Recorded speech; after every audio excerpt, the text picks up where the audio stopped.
Road पे ढेर लगा वाला नहीं चाहिए, गड्ढे में डला वाला नहीं चाहिए, हमें गोबर चाहिए देसी गाय का। ठीक है कि नहीं? तो पहले नंबर हम इस बात पे चर्चा करें कि हमारा रॉ मटेरियल कैसे स्ट्रॉन्ग हो। ठीक है, तब तो हम खाद बनाने की बात करें। अगर रोड पे उठाए हुए गोबर से अगर आप खाद बनाओगे तो आपको रिजल्ट नहीं मिलने वाला साहब। ठीक है, ये आप नक्की बात है, आप मान के चलना। ठीक है, आपको परिणाम नहीं मिलेंगे। आपको जो है गोबर को पहले सही करना पड़ेगा, और गोबर को सही करने के पहले आपको 3 बातें करना है यहाँ पर। पहली बात तो ये कि हमें देसी गाय पे काम करना पड़ेगा, दूसरा उसके भोजन पे काम करना पड़ेगा, और तीसरा उसके गोबर के सही उपयोग के तरीके पे काम करना पड़ेगा। ठीक है, 3 काम आपको करना है, तब जाके हम खेती में बेहतर परिणाम ले सकते हैं। तो शुरुआत हमें गाय से करना पड़ेगी। और गाय जो है ना के बारे में मैं आपको थोड़ा सा बता दूं कि गाय हिंदुस्तान में या हिंदुस्तान के लिए वरदान है। ठीक है, पूरे दुनिया में अलग अलग कंट्री की अलग अलग गायें हैं, लेकिन वो विशेषता जो हमारी देसी गाय में है वो दुनिया की किसी भी गाय में नहीं है। बात समझ रहे ना? आपको मैं बता दूं, पूरे दुनिया के मानचित्र पर भारत ही इकलौता एकमात्र ऐसा देश है जिसके पास 36 प्रकार की नस्लें हैं भारत में। ठीक है, और इन्हीं 36 नस्लों में अपनी एक विशेष महत्वपूर्ण बात है। देखो, मैं आपको कहूं कि आप देसी गाय को पालो और देसी गाय रखो, आपने बात मान ली साहब। ठीक है, आपने रख ली देसी गाय, और देसी गाय रखी तो कोई चला आया होशियार सा व्यक्ति, ठीक है ना, और उसने आपको समझाना चालू किया। समझाना क्या चालू किया? कहाँ पड़े हो आप, ये तो 2 लीटर दे रही है, ये वाली 20 लीटर दे रही है ना, तो इसको इससे आप क्रॉस करा दो या यही वाली बांध लो। ठीक है कि नहीं? तो फिर आप लोग में आ सकती है। ठीक है, क्योंकि आपको अपनी गाय की महत्वता नहीं पता है ना।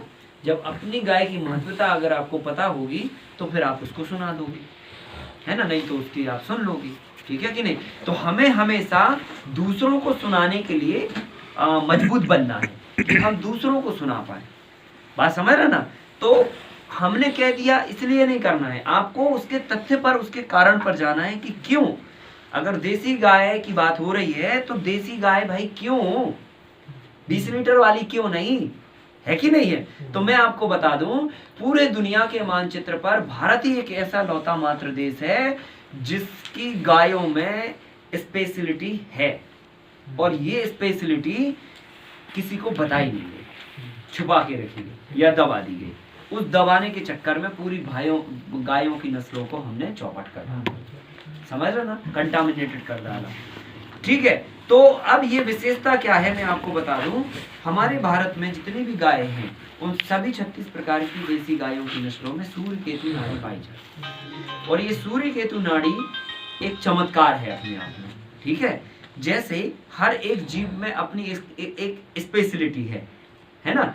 आप जरा गौर करो, आप घर पे गधे को बांध दो, ठीक है, तो आपके घर में चोर घुस जाएंगे, लेकिन कुत्ते को बांध दो तो चोर नहीं घुसेंगे।